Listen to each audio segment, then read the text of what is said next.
Hey guys, welcome back. So for today's quick tip, if you ever upgrade to LED headlamp bulbs or you replace the headlamp assembly on your Panther car, you may need to re-aim the adjustment. So let me show you what happened to me. So the adjusters are down here.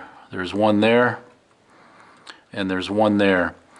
And you're going to need a 4mm wrench to make the adjustment.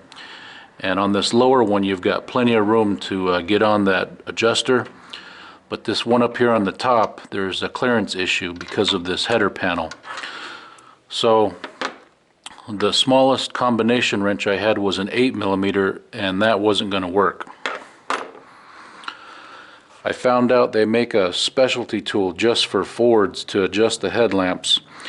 But what if you don't want to spend $20 on a specialty tool you're going to use once and most likely never again?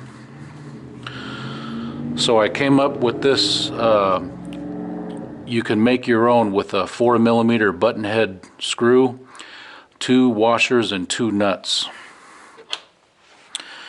And I stuck mine on a 10mm ratcheting combination wrench, and it'll look something like this: the bolt, the washer, the second bolt, washer, and another nut. And now you'll have plenty of room to get on this adjuster and make your adjustment. Okay, if you want to know more information, I'll put all the details in the description box down below. That's pretty much it. Thanks for watching. We'll see you next time. Bye-bye.